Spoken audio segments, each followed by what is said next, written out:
Oh, let me tell you something. Busting makes me feel good.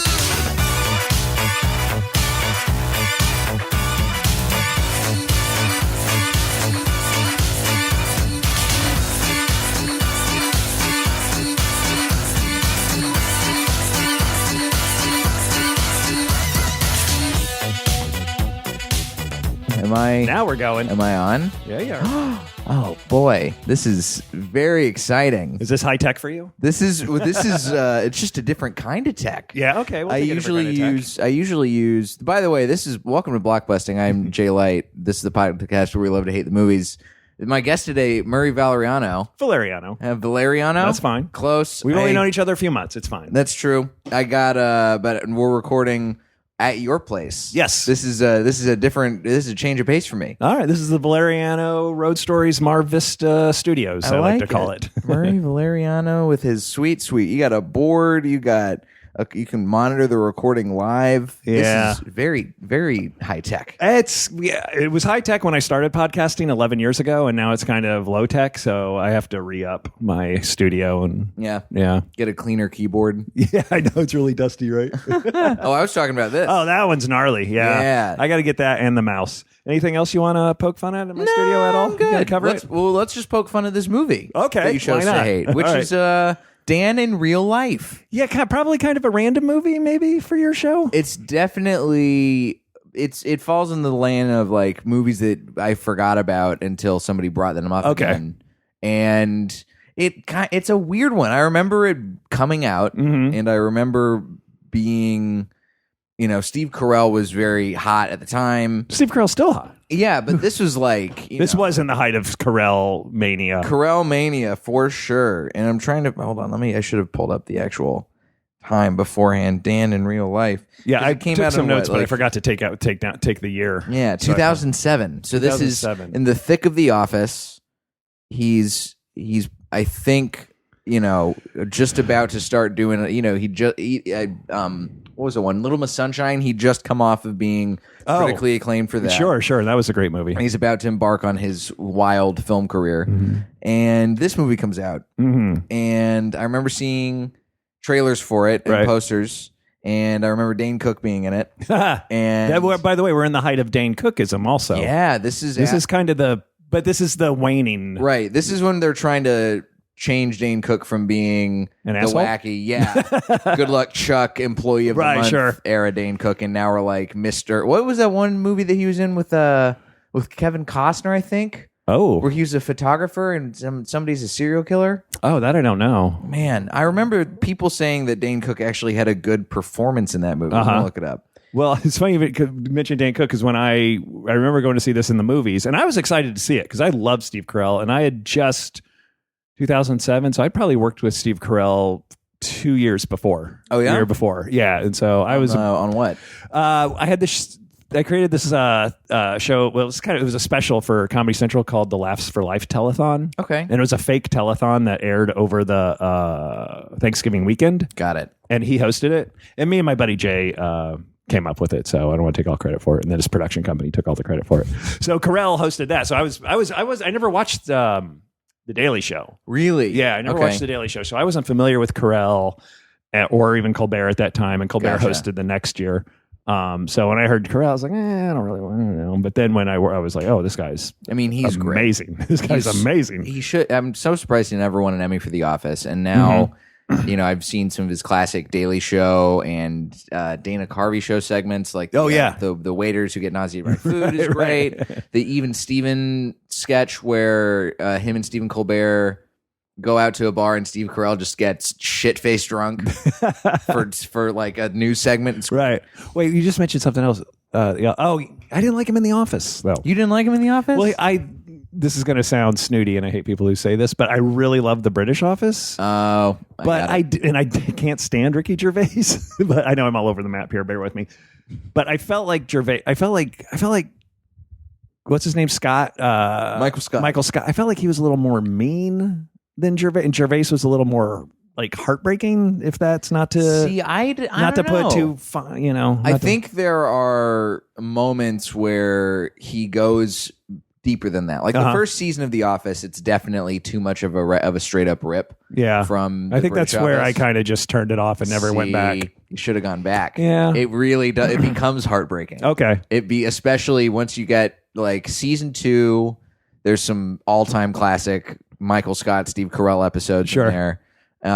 There's this one episode, I think it's season 3 or season 4. And it's basically, I've seen it described as like the Who's Afraid of Virginia Woolf of sitcom episodes. Okay. It's wild. It's dark. Right. It's great television. All right. But Steve Carell, he's gone on to do Academy Award nominated acting. Oh, sure. Absolutely. He's great. But there's something about, I watched this movie after you brought up that you wanted to talk about it.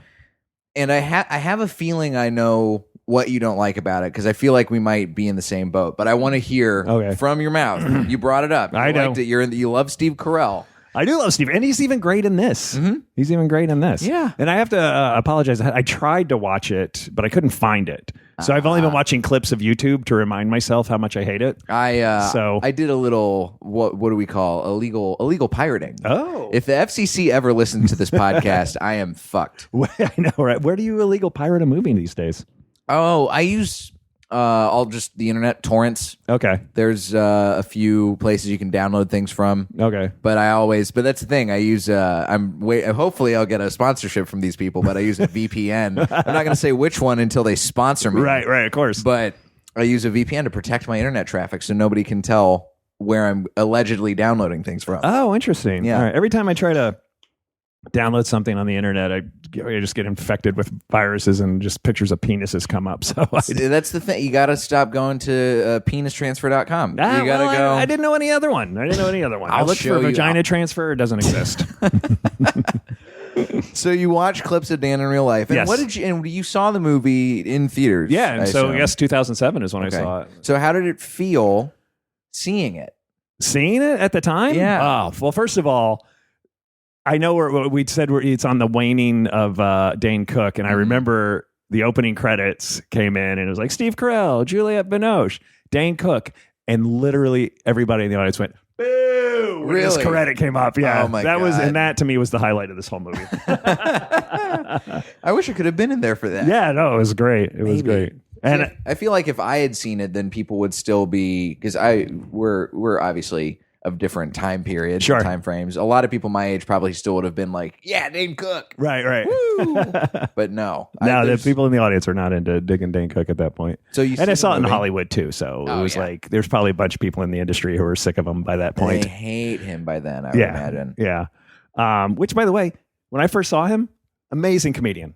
Just amazing. When I first saw him, when I first started hitting open mics and stuff, I did a show with him at this old place called Luna Park in town, which is closed. And there were 8 people in the audience. And everybody went up, including myself, and phoned it in. And he played like he played Madison Square Garden. He was throwing himself all over the stage. He was funny. He was really great performer. Yeah, absolutely, 100%. And then I don't know what happened. Well, but not a great actor. That's the downside. Yeah. He can do the stand up, but it doesn't always translate. This might be the only acting I've seen him in. Now that I think about it, that other movie I was talking about was called Mr. Brooks, where he plays sort of like an apprentice to a serial killer. Apparently, he's actually good in that. Okay, but this movie, Dane in Real Life, a 2007 American comedy drama film. Starring Steve Carell, Allison Pill, Juliette Binoche, Diane Wiest, John Mahoney, and Dane Cook. It's not so great. There's something about it. I love the majority of those names on that list. You know, I love John Mahoney. He's great. He, for my generation, he was in Say Anything, which was just... I've never seen Say Anything. Every girl my age is still looking for their Lloyd Dobler. Yeah. Still looking for that John Cusack character, the perfect male. The one to hold the boombox. I guess it would be an iPhone now. Just hold it over their head. And he played the dad in that and was great. And he was in a great movie called Tin Men. Back, I want to say the mid 80s. There were like a trilogy of movies out of Baltimore, about Baltimore. Okay. Tin Men, Avalon. And there was a third one, and my wife is probably listening to this, poking herself in the eyes right now. Why can't you remember the names of it? But he's great. So I love him. It's Carell, obviously. Diane Wiest. She's great. I just watched The Lost Boys. I was on another movie podcast. No offense. No, there's a lot of them out there. There's only so many things people can podcast. Sure, about. That's true. It's like movies and comedy related. Right, things, absolutely. And that's all we got. And I used to have a crush on Diane Weiss. I'm a big Woody Allen fan, and I've loved her since then. And so I loved all those names. But this, I think. And now I never saw, who was the director? I wrote his name. Peter Hedges. Peter Hedges. I've never seen any of his other movies. I've never seen What's Eating Gilbert Grape. I've never seen it. So this is really the only thing I have to jump off on in his stuff. But I heard What's Eating Gilbert Grape is fantastic. He just had one come out last year because he wrote and directed it, and his son stars in it with Lucas Hedges. Yes, Lucas Hedges with Julia Roberts. Ben is Back. Which, by the way, a really dumb movie title. Yeah. Ben is Back I saw so many billboards for it, and it looked Lifetime movie level titling. Right. Apparently, it's great. Okay. Apparently, Julia Roberts and Lucas Hedges are both fantastic in it, but I don't want to see a movie called Ben is Back. It's just not appealing. No, I understand. He was in another Carell movie, wasn't he? Lucas Hedges? Yeah. He has a cameo in Dan in Real Life. Oh, okay. I think he probably was. Maybe he was in Foxcatcher? Maybe? Yes, I think that's what I'm thinking of. But don't hold me to that. Because he's young. He's sort of built a career. He got Academy nominated for Manchester by the Sea. Yeah. He's really good. I like him a lot. He's supposed to play Shia LaBeouf in Honey Boy, which is coming out soon, which I'm really excited to see. Oh, all right. But there's something... This movie... I remember being advertised in a certain way. And then I saw it for this podcast. And it wasn't what I expected. Yeah, what was the log line? I saw the log line when I was looking for it. Do you know that offhand? It is something's happening to Dan. It's confusing. It's awkward. It's family. And the poster is him using pancakes as a pillow, which looks wacky. Why did I go see that? If I would have saw that picture, I would have never gone to see that. It looks wacky. Look at this. Look at how wacky this movie He's looks. got syrup in his ear. I know. Life's rough. He's sad. That's what you do when you lose your wife and have to raise 3 girls. But you just flop your face in the pancakes. Yeah, that's the thing. This movie is about a widower with 3 kids, and he can't connect to his kids. All girls. All girls of varying ages. Of course. 2 of them high school. One of them younger, elementary school age. Sure, probably. Yeah. And it's just like he's an advice columnist, right? And the whole movie takes place over, I would assume, some sort of like a fall break long weekend with his family. Yeah, it's definitely fall. Nobody ever really says when. It's not Thanksgiving. Yeah. But it's cold. And they're there all together for some reason. They're in Rhode Island. That has not been... They're doing bougie white people things. 100%. And... It's just so cliche that you're saying that right now. He's a gossip columnist, but can't connect with his children. Right. Like, come on, man. It's just... It sounds like it's all of the layout, like we're laying the groundwork here for a wacky, silly movie, right? Where he's sort of bumbling around, and then he meets this woman, and I mean that's the thing. The plot of the movie, it sounds wacky. Which plot, though? Is it the plot that because it's got 2 storylines. It's got the one we can't connect with the kids, and then it's the one falling in love with his brother's girlfriend. It's the one falling in love with his brother's girlfriend. That's the biggest. That's the overt plot of the movie, I would say. I feel like that's 2 different movies, though. That's the problem. Yeah, is the movie is played all over the place. Yeah, absolutely. That's what I felt for it. I watched this movie Monday night, and it's Wednesday now when we're recording, and I haven't been able to stop thinking about this movie because I felt so uncomfortable watching Steve Carell, and I think that's probably by design. I think so. I think that could be. Yeah. He kind of faces it's like a carnival of horrors that he's facing. Like he can't get his family to like him. Anybody in his family. Right. He has to sleep in the laundry room. Right. And his entire time he's there, he's just tortured by the fact that Dane Cook is all over the woman who he fell in love with at a bookstore. Yeah. And now he can't be with her. And then everybody in his family starts to hate him. Yeah. And he makes a lot of bad decisions. Sure. But I felt like, okay, we're setting it up to be this like wacky, fun plot line where there's sort of like, I don't know, it feels kind of farcical if you talk about it. Yeah, sure. But I just felt bad.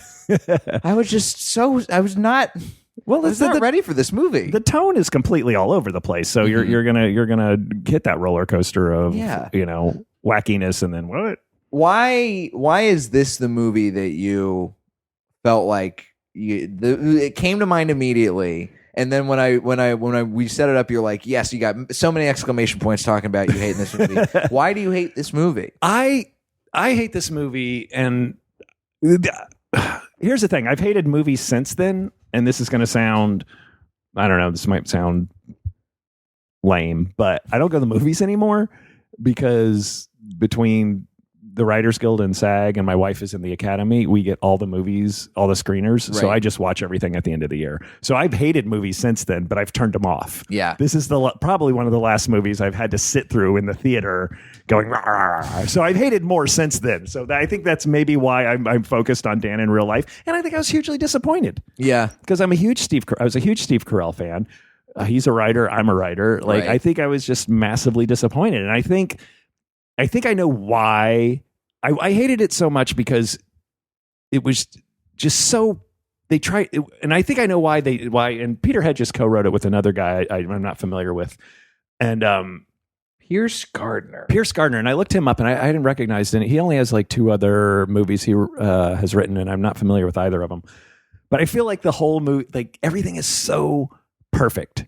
In this movie, the family is so perfect, and even there's a dinner scene where they're cutting the vegetables, and the vegetables are just bright green and red, and everything. It's beautiful fall, and the family all outside the first act, all get at the end of the first act, all get along great. It's just so perfect. Yeah, and I think I know why they did that. I'm assuming why they did that is so his choices would be that more amplified as wrong. Right. I think that's why they did it. I mean, it makes sense. But it was just too perfect and cheesy and over the top. And also Steve Carell's, as an advice columnist, he also wrote a book, apparently. Mm-hmm. And there's just this line that I wake up in the middle of the night that makes me want to scratch my ears off. When the Juliette Binoche's character comes in and Diane Weiss goes, "Have you read Dan?"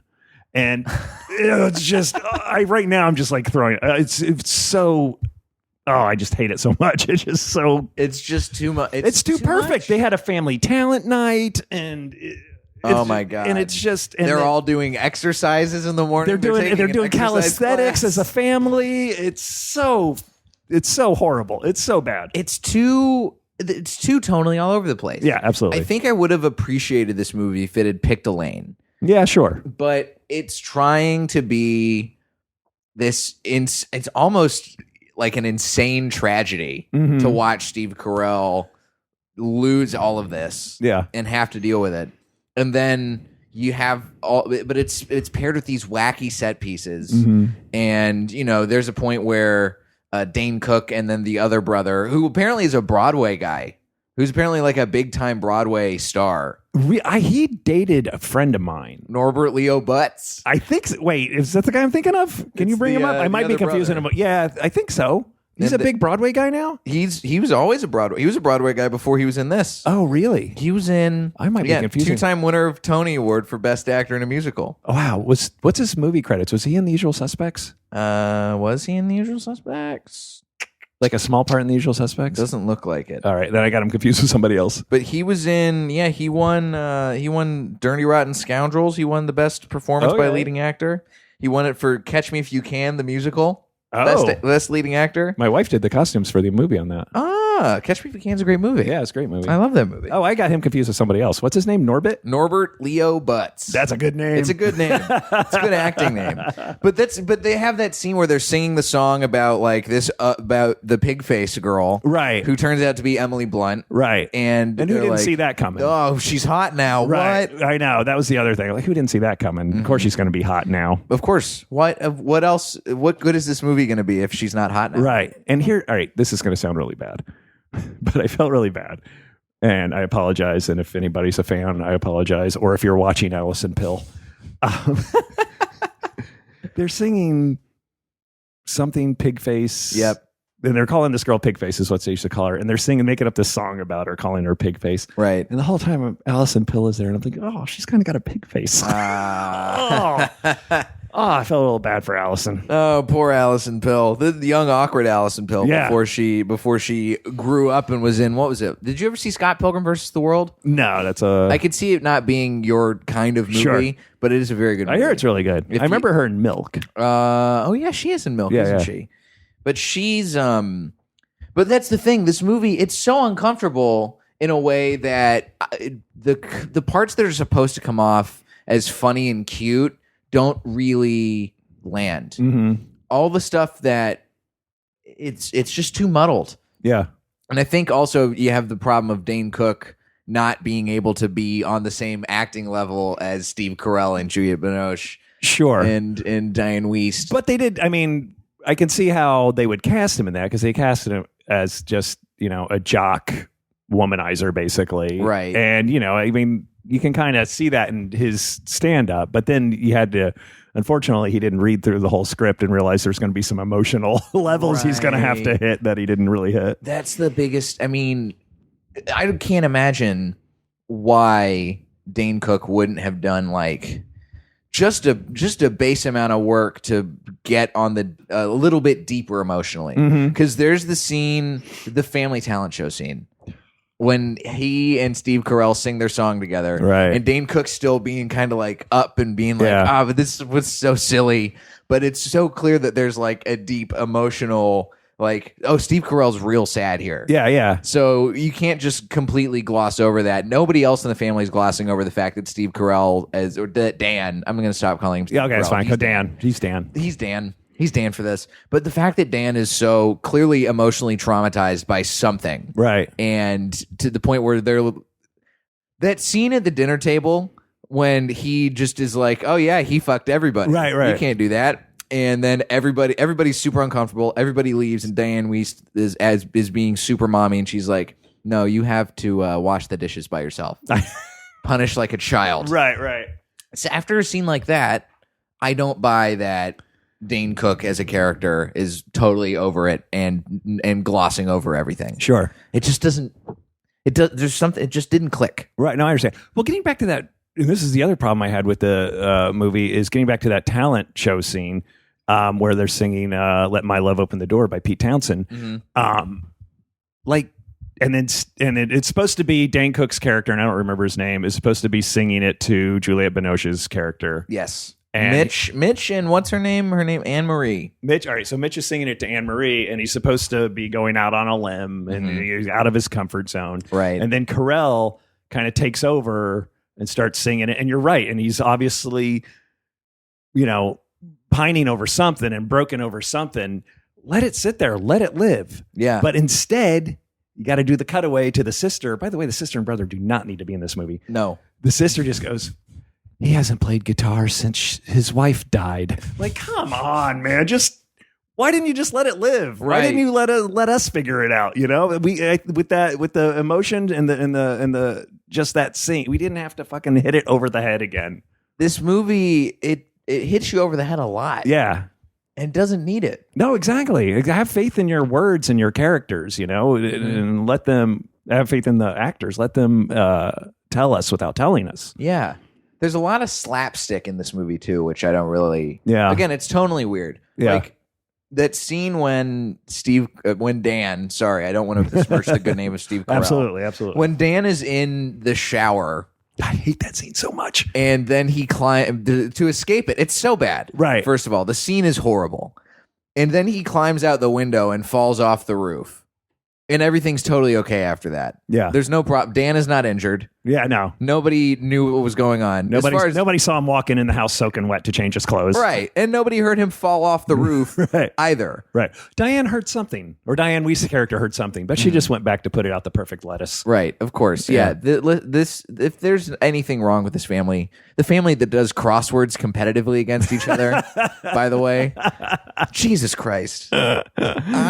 I would hate being a part of this family. Oh, man. I think it's too perfect. Yeah. Well, I think that's what he was going for, but I think it just went too far. Yeah. And that shower scene where Allison Pill's character and Juliette Binoche's character met, I don't know, 14 hours ago. Right. And now Allison Pill feels this just connection to her to talk about her life. And I really want to travel while she's in a shower, supposedly naked, and she's bearing her soul to her. I'm like, you met this chick like 14 hours ago. Why are you opening your life up to this? I didn't like it. It's got to go one way or the other. That's the real downside. It's trying to do too much. Yeah, definitely. But the other problem that I have is that there's parts in this movie that are genuinely good. Mm-hmm. Like somehow amidst all this chaos and this nonsense, the very end of the movie I like, because this is a device that didn't get used enough. Mm-hmm. I don't think Steve Carell being an advice columnist and reading his columns. Yeah. I would love to see used more of that because of how effectively it got used at the very end of the movie. Mm-hmm. And he's like, "Hey, don't make plans. Just let it happen." Right. And then they're all at the gym, just waving at Julie Binoche on a treadmill. I'm like, oh, this is okay. Yeah. Oh, you got me. Yeah. You got me here. But for every moment like that, and I remember watching that and seeing that happen and going, oh, God, I was just I was like upset that the movie got me. Yeah, sure. Because it spent the entire rest of this 90 minutes failing to get me and me being like, this fucking stupid movie. Yeah, well, I mean, you're right. It's a good device that it's that physician heal thyself thing. And it should have been a very, parcel throughout the movie, I think. Mm-hmm. And when watch that arc of him kind of dealing with it. Right. As opposed to, even though the scene was funny with the kids skipping the rocks in the lake, and he just walks out and throws a cinder block in it, which was very funny. It's funny. But, we're only seeing the frustration. We're not seeing him deal with it and move forward. I think the daughter stuff was sorely tossed to the side. Yeah. That's the real, like, if you were to change this movie, what would be the first thing besides getting rid of the brother and sister? Because you don't need them. You don't need those guys at all. What was the sister's name though? I like her. She's a good actress. Oh gosh. Do you have it there? Jessica Hecht. Yeah, Hecht. She was just on a sitcom not too long ago, I think, which is really good. She was on Breaking Bad too. Oh, what was she? She's Gretchen, the girl who Walter White used to date. Oh yes, and the whole crux of the whole the whole series. Yeah, right? exactly. And Amy Ryan's in this movie too. Which Amy is Ryan's wild. in this movie? Yeah. Is it? Wait, are there multiple Amy Ryans? I don't think so. There's Amy Ryan in this movie. Yeah. No. Yeah. What is Amy Ryan? She must have work at the bowling alley or something? No, she's Norbert Leo Butts' wife. She's the blonde gal. Really? Who doesn't? I didn't know that was really Amy Ryan. Yeah, dude. The first time I saw Amy Ryan in that Boston movie about what movie was that with the Boston movie's not really narrow. I know with the missing kids, Ben Affleck and Morgan Freeman. Gone Baby Gone. I saw her in that. I saw it surprisingly without my wife because we used to go see movies all the time, and I walked out. I was like, I don't know who this woman is, but she is fantastic, man. She is great. A good reason to get back into The Office. Amy Ryan. Yeah. Because she plays Steve Carell's love interest for a whole season. Yeah. Or multiple seasons. And she's fantastic. I remember when I went back, because I would duck back into The Office and check it out. And I remember seeing one episode where they're just either fighting or bickering, and she leaves and she goes out to her car and she has an overnight bag packed. Yeah. And her intentions was to spend the night with him. And oh, no, I know who you're talking. That's earlier. That's a different way. That's Melora Walters. Oh, that's not Amy Ryan? No, Amy Ryan shows up later. Oh. This is way, because I know what episode you're talking about. Okay. That's I think that's season 2. All right. Season 2 or season 3. All right. I'm gonna it's your show, so I'm gonna let you own that, but I think you're wrong. I could be. There could be. The scene could have replayed itself with Amy Ryan, but I definitely remember Melora Walters doing that. Okay. Because she was like, she didn't want to admit her love for Michael Scott. Oh, she didn't okay. want to admit that she was into it. And then she did. All right. And it was rough. I'll have to. I'm always looking for stuff to watch on the road, so I'll revisit The Office. Before I'm sure I can find it somewhere. It goes to NBC's streaming service that we're all going to have to pony up for. Is it on Netflix? You think? Yeah, Oh, it is on on Netflix. Yeah. Okay, cool. All right, so you fix this movie. I fixed it. How did I fix it? No, how do you fix it? I go back to the original script and I take the family stuff out.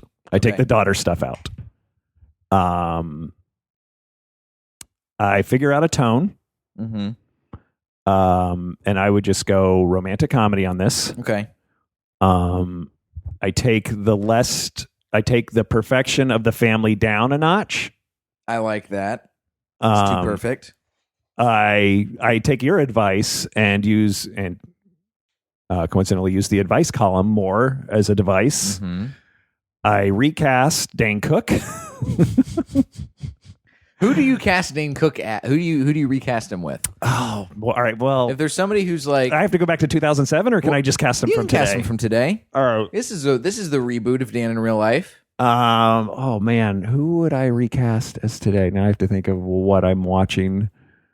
I'm watching the country music documentary by Ken Burns. So I can't recast him with Waylon Jennings. If we're thinking of like a good womanizy stand-up comedy type person. Oh, a good womanizy stand-up. Someone who can play the douchebag. Oh, there's so many douchebags. Maybe D'Elia. Oh, he'd be good for this. Right? He could pull it off. Yeah. Because he's also got, I think, the emotional range to pull it off. Yeah. Because you can tell he's deeply hurt on the inside. Yeah, definitely. I think it could work. I would even give Brian Callen a shot at this. He'd be good. But I haven't really seen Brian Callen not do anything comedically over the top. Yeah. So I'd like to give every comic I think needs their shot at a more serious role. Right. If you're a comic that leans toward acting, I'm a comic that leans toward writing. I don't know where you're leaning towards. I'm more towards writing. Okay. So every comic that also acts, I think they need their, and a lot of times, I feel like John Candy died before he got his chance, even though, because if you look at his comedic roles, like especially in Planes, Trains, and Automobiles, so heartbreakingly great and hilarious. And I feel, and Jim Carrey did it really well. He waited long enough. I feel like Sandler did it way too early. But he's coming back now with Uncut Gems. Yeah, no. But you're right. He did pop it too early. Yeah, and I think Will Ferrell went a little too early with that great Emma Thompson movie he did. Stranger Than Fiction? Yes. Oh, so good. It was so good. I highly recommend it. Oh, really? Mm-mm. Oh, go check it out. I love it. It's great. I think he did it too early, and then I don't think he's really done it since. But yes, I would give Brian Callen a shot at this. Maybe D'Elia. Brian Callen and D'Elia. Those are two good picks. Mm-hmm. I could see. I'm trying to think who else. Oh, I don't think I'd put Burr in that. Nah, Burr could maybe, if you aged him up, he could be the dad. He could replace John Mahoney. Yeah. John Mahoney, rest in peace. He died a couple of years ago. Maybe even a year ago. Rest in peace. Yeah. Well, wait, who you recast John Mahoney with? Oh, I guess I have to, huh? You have to now. Let me see. Oh man, recast John Mahoney. Like somebody, he's old. He's got sort of like fun vibes, I guess, in the movie. All right, let me see. I'm trying to think of who would be good for this. Who would be good for this? Because the person who comes to who are you thinking? I'm thinking in the vein of comedy, like stand up still. Oh, stand up. Sorry, okay. But that's the thing. I don't want to think. You know what? How about this? Let's cast Steve Carell in the John Mahoney role. Oh yeah, he's probably old enough to pull it off. Now he is. Yeah, and I think it could. It's a fitting way to reboot the movie. Yeah, totally. I will go with that. Absolutely. Yeah. Now I don't know who would cast in the Steve Carell part. That's fine. We don't need him. We don't need a lead.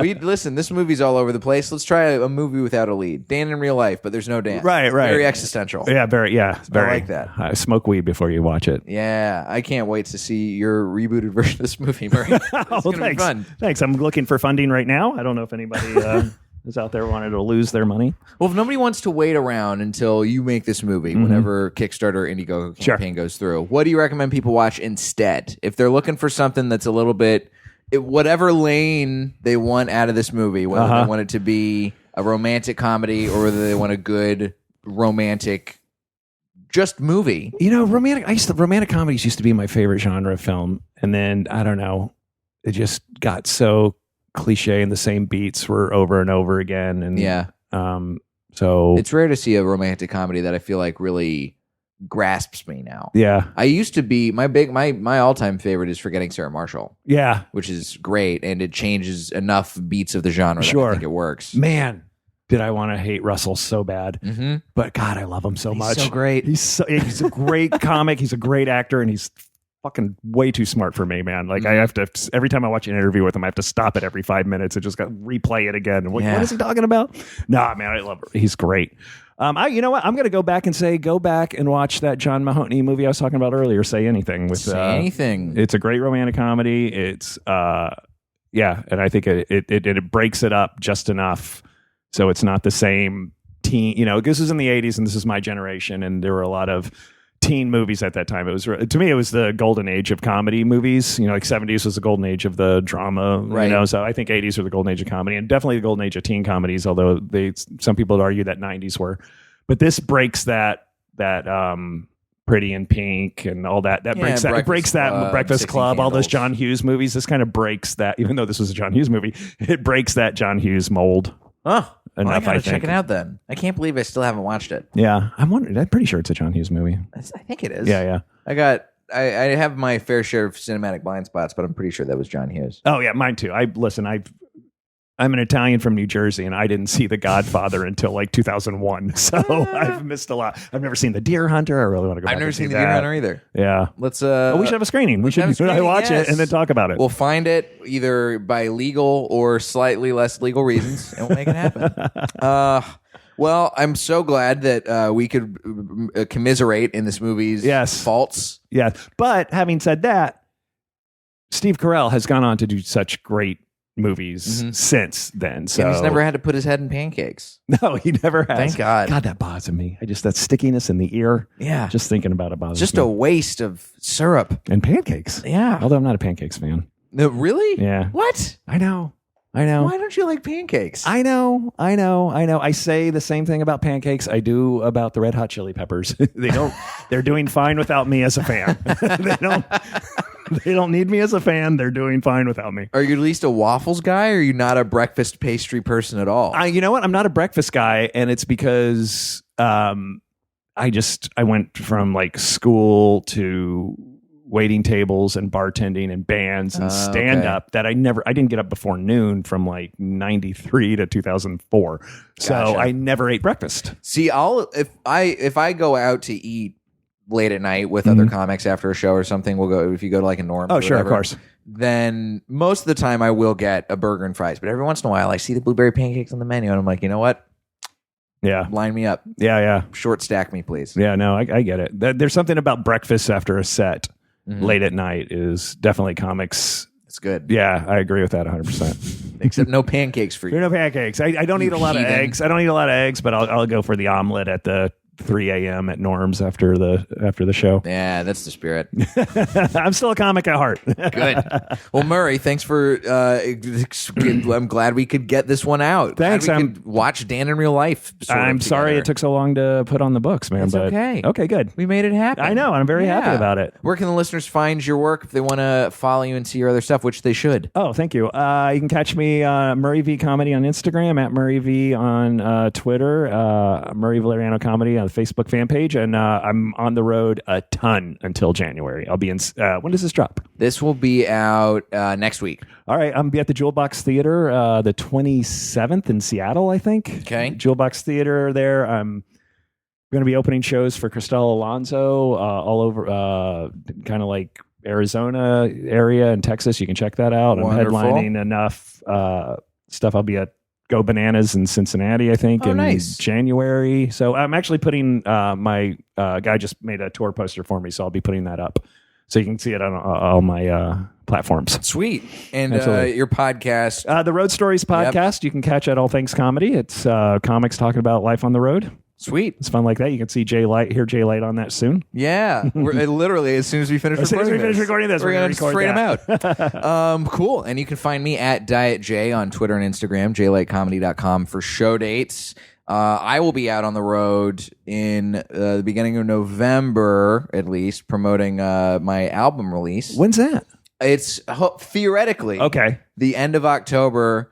I don't have an official date because we may have hit a production snag, so we're figuring it out. But late October, early November. Keep your eyes peeled for it. It's going to be. I'm so happy with this title. It's going to be called "Good Guy with a Gun." Oh, nice! And it's got just. I'll show you the picture afterwards. But it's if you've followed the album like recording process already, you're going to like it. It's a fun album. And Jay's hilarious. Yeah. Oh, thanks, Murray. You're pretty fucking hilarious yourself. Oh, thanks, man.